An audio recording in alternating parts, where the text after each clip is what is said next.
नमस्कार साथियों, connect with HR classes में आपका स्वागत है।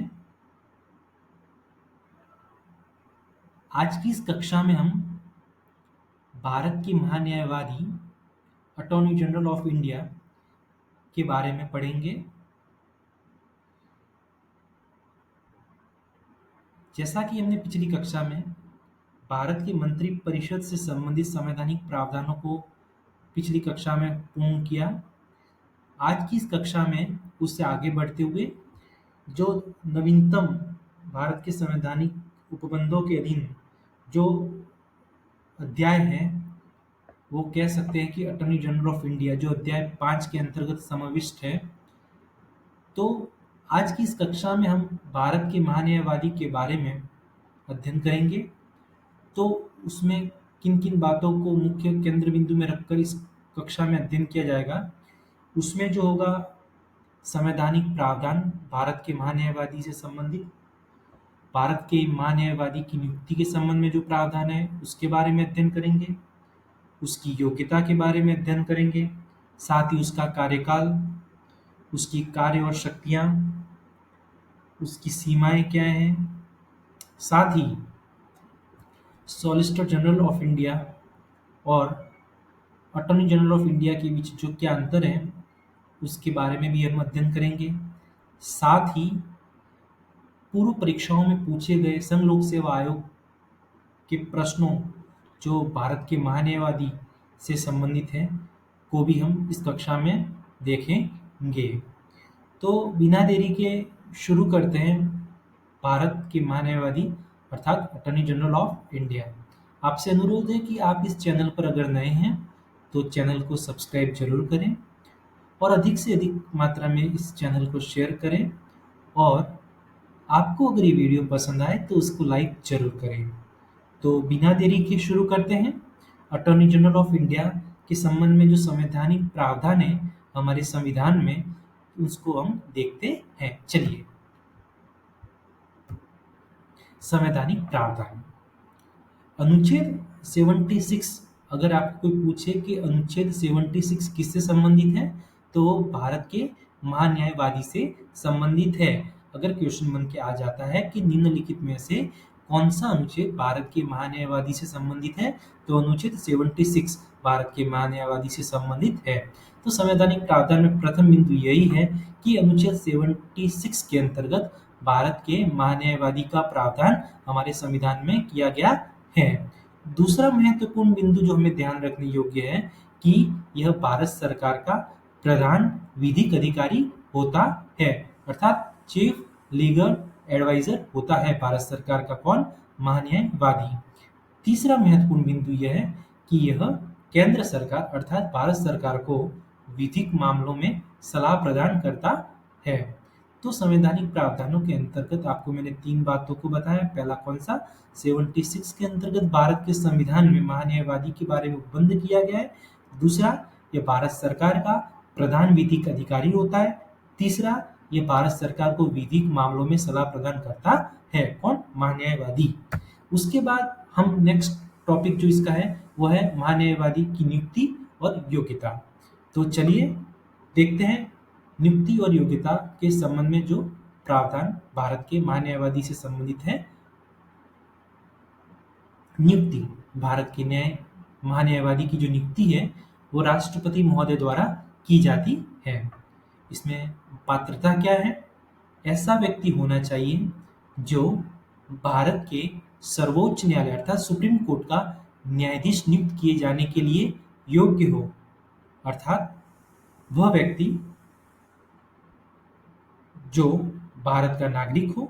दूसरा, कम से कम 5 वर्ष तक उच्च न्यायालय में न्यायाधीश रहा हो या कम से कम 10 वर्ष तक हाईकोर्ट में अधिवक्ता रहा हो या राष्ट्रपति की राय में विधि का प्रखर ज्ञाता हो। ये अगर अर्हता उसके पास है तो उसे महान्यायवादी के रूप में नियुक्त किया जा सकता है।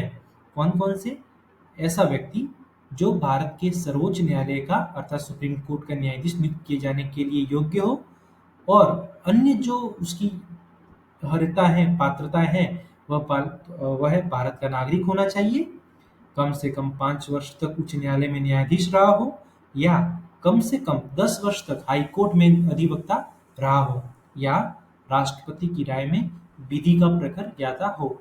तो ये पात्रता निर्धारित की गई है महान्यायवादी के संबंध में। तो मैंने आपको नियुक्ति और पात्रता के बारे में इस स्लाइड में आपको बताया कि नियुक्ति कौन करता है और पात्रता महान्यायवादी के संबंध में क्या क्या है। आइए देखते हैं आगे। कार्यकाल। कार्यकाल के संबंध में भारत के महान्यायवादी से संबंधित जो प्रावधान है वो इस प्रकार है। संविधान में कार्यकाल का कोई निश्चित उल्लेख नहीं है। अगर आपसे प्रश्न पूछा जाए कि भारत के महान्यायवादी के संबंध में निम्न कथनों में से कौन सा कथन सत्य है, अगर पहला पूछे कि भारत के न्यायवादी से संबंधित जो प्रावधान है संविधान के अनुच्छेद 76 में किए गए, हाँ ये सही है। दूसरा पूछे कि संविधान में महान्यायवादी का कार्यकाल निश्चित किया गया है, तो ये गलत स्टेटमेंट है। भारत के महान्यायवादी का संविधान में कार्यकाल के संबंध में कोई प्रावधान नहीं किया गया है। दूसरा महत्वपूर्ण बिंदु है कार्यकाल के संबंध में कि यह जो अर्थात महान्यायवादी राष्ट्रपति की इच्छा अनुसार पद पर बना रहता है। तीसरा, इसे कभी भी राष्ट्रपति द्वारा हटाया जा सकता है। अब यहाँ से क्वेश्चन बन सकता है कि भारत के महान्यायवादी को कौन हटाया जा सकता है, तो यह राष्ट्रपति महोदय द्वारा हटाया जा सकता है। चौथा, वह राष्ट्रपति को अपना त्याग पत्र दे सकता है। अगर न्यायवादी अगर शारीरिक अक्षमता हो या कोई अन्य उसका कोई निजी कारण हो, तो अगर वो त्याग पत्र देना चाहे तो किसको देगा, वो राष्ट्रपति को देगा। कौन, महान्यायवादी। तो इसमें हमको 4 बातें उभर कर सामने आई है कि संविधान में महान्यायवादी के संबंध में कोई उल्लेख नहीं मिलता कार्यकाल के लिए। दूसरा, ये राष्ट्रपति की इच्छा अनुसार पद पर बना रहता है, अर्थात प्रसाद पर्यंत पद पर बना रहता है। तीसरा, इसे कभी भी राष्ट्रपति द्वारा हटाया जा सकता है और वह अपना त्याग पत्र किसको प्रदान करेगा, राष्ट्रपति महोदय को प्रदान करेगा। आगे हम देखें तो भारत के महान्यायवादी के दायित्व और कार्य क्या क्या है, इसको हम जानते हैं।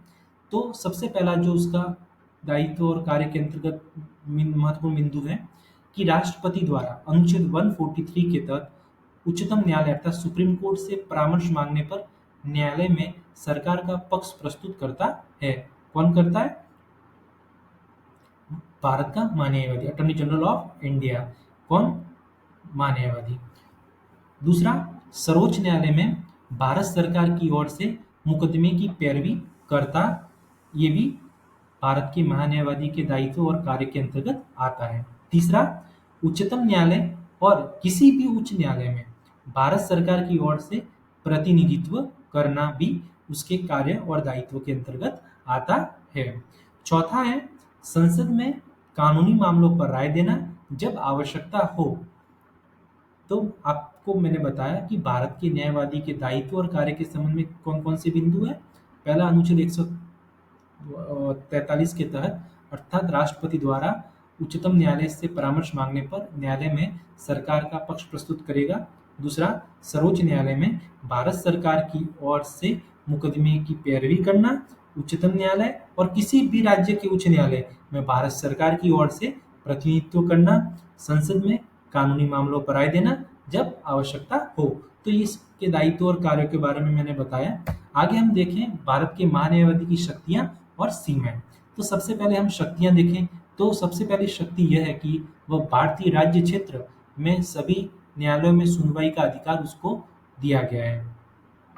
दूसरा, संसद के दोनों सदनों, संयुक्त बैठक एवं संसदीय समितियों की बैठक में भाग लेने तथा बोलने का अधिकार है। लेकिन जब मताधिकार की बात आए तो भारत के महान्यायवादी को मताधिकार का अधिकार नहीं दिया गया है। तो यहाँ से आपको ये बात ध्यान रखनी है कि जब भी भारत का महान्यायवादी संसद के दोनों सदनों, संयुक्त बैठक एवं संसदीय समिति की बैठक में भाग लेता है तो उसे बोलने का अधिकार है, लेकिन मताधिकार का अधिकार नहीं है। तो इसको हमें ध्यान में रखना है।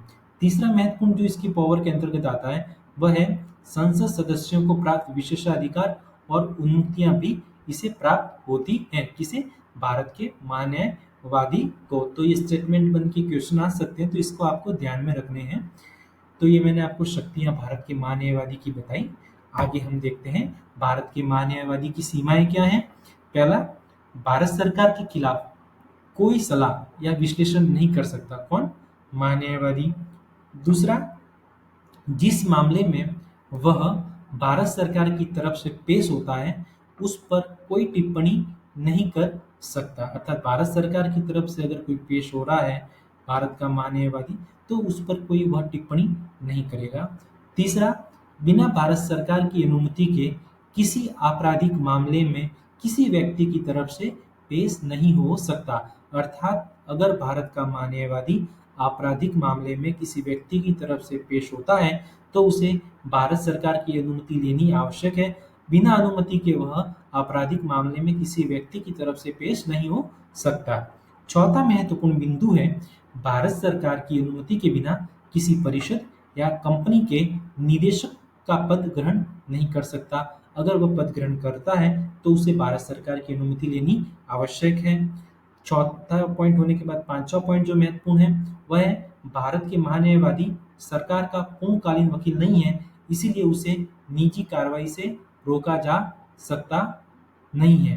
अर्थात अगर भारत का जो महान्यायवादी है वह सरकार का पूर्णकालीन वकील नहीं है, जब सरकारें बदलती है तो आमतौर पर भारत का न्यायवादी भी बदल दिया जाता है, इसलिए उसे निजी कार्रवाई से नहीं रोका जा सकता।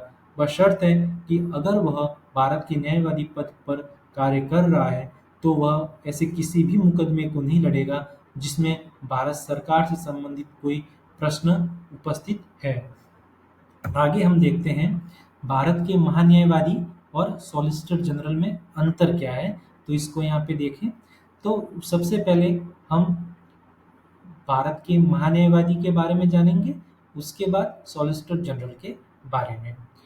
संवैधानिक पद के संबंध में देखें तो महान्यायवादी का भारत के संवैधानिक उपबंधों में उल्लेख है अनुच्छेद 76, जबकि सॉलिसिटर जनरल का उल्लेख संविधान में नहीं है। इसकी नियुक्ति कौन करता है महान्यायवादी की? राष्ट्रपति महोदय, जबकि सॉलिसिटर जनरल की नियुक्ति सरकार द्वारा की जाती है। वेतन इसको कौन देता है? भारत सरकार द्वारा तय किए जाते हैं। सॉलिसिटर जनरल के भी भारत सरकार द्वारा तय किए जाते हैं। इसके मुख्य कार्य के रूप में अंतर देखें तो महान्यायवादी विधिक सलाह व सर्वोच्च न्यायालय में सरकार का प्रतिनिधित्व करता है, जबकि यह सरकार की सहायता करना और केसों में पेश होना इसके कार्य के अंतर्गत आता है। तो मैंने आपको भारत के महान्यायवादी और सॉलिसिटर जनरल के बीच जो अंतर है उसको समझाया। आगे नोट करके ये देखा जाता है कि पहला पॉइंट ये है कि महान्यायवादी की सहायता के लिए जो है सॉलिसिटर जनरल और एडिशनल सॉलिसिटर जनरल के पदों की व्यवस्था है। तो भारत के महान्यायवादी को सहायता देने के लिए सॉलिसिटर जनरल और एडिशनल सॉलिसिटर जनरल के पदों की व्यवस्था है। दूसरा, इन पदों की संविधान में व्यवस्था नहीं है, बल्कि विधि अधिकारी नियम और शर्तें नियमावली 1987 में इनका उल्लेख मिलता है। तो ये नोट करने योग्य बिंदु है कि जो सॉलिसिटर जनरल और एडिशनल सॉलिसिटर जनरल के पदों की व्यवस्था की गई है वो इस हेतु की गई है कि वो भारत के महान्यायवादी को सहायता प्रदान करें। दूसरा महत्वपूर्ण बिंदु ये है कि सॉलिसिटर जनरल और एडिशनल सॉलिसिटर जनरल का संविधान में उल्लेख नहीं है, बल्कि विधि अधिकारी नियम व शर्तें नियमावली 1987 में इनका उल्लेख मिलता है। तो महान्यायवादी और सॉलिसिटर जनरल के बीच अंतर और महत्वपूर्ण बिंदु मैंने आपको साझा किए। उसके बाद आगे हम देखें तो वर्तमान महान्यायवादी 2025 तक कौन है और प्रथम कौन थे, उसके संबंध में कुछ महत्वपूर्ण बातें। तो भारत के महत्वपूर्ण महान्यायवादी जो 2 बार रह चुके हैं उनके प्रमुख इतिहास में नाम दर्ज है, जैसे कि आर वेंकटरमन, के पारासरन, सोली सोराबजी, जी ई वहानवती, के वेणुगोपाल। आर वेंकटरमन जो है 2 बार भारत के महान्यायवादी रह चुके हैं। वर्तमान में भारत के जो महान्यायवादी है वो आर वेंकटरमन है और भारत के प्रथम महान्यायवादी जो थे एम.सी. सीतलवाड़ थे। तो आज हमने भारत के महान्यायवादी से संबंधित महत्वपूर्ण जानकारी प्राप्त की। अब हम पूर्व परीक्षाओं में जो यूपीएससी में पूछे गए क्वेश्चन है उस पर थोड़ा अध्ययन करेंगे। तो एक क्वेश्चन जो आपके साथ मैं बता रहा हूँ, तो पूछा गया क्वेश्चन है यूपीएससी में कि भारत के महान्यायवादी के संबंध में निम्न में से कौन सा कथन सत्य है। तो इसमें स्टेटमेंट दिए हुए हैं। पहला, यह संसद का सदस्य होना आवश्यक है। दूसरा, इसे भारत सरकार द्वारा नियुक्त किया जाता है। तीसरा, यह सर्वोच्च न्यायालय का न्यायाधीश भी हो सकता है। तो यह संसद का सदस्य होना आवश्यक नहीं है, लेकिन वह संसद की कार्रवाई में भाग ले सकता है, बोल सकता है, लेकिन मताधिकार नहीं दे सकता। तो पहला स्टेटमेंट गलत है। दूसरा, इसे भारत सरकार द्वारा नियुक्त किया जाता है, बिल्कुल। तीसरा, यह सर्वोच्च न्यायालय का न्यायाधीश भी हो सकता है, नहीं। सर्वोच्च न्यायालय के न्यायाधीश बनने की उसमें योग्यता होनी चाहिए, लेकिन वो सर्वोच्च न्यायालय का न्यायाधीश नहीं हो सकता। तो statement first and third is wrong and second statement is right. तो केवल आंसर दो सही है। तो इसी के साथ आज की इस कक्षा को यहाँ पे समाप्त करते हैं। मिलते हैं नेक्स्ट वीडियो में। अगर ये वीडियो आपको पसंद आई है तो उसको लाइक करें, और अगर आप चैनल पर नए हैं तो इसको सब्सक्राइब करें, और अधिक से अधिक मात्रा में इस चैनल और वीडियो को शेयर करें।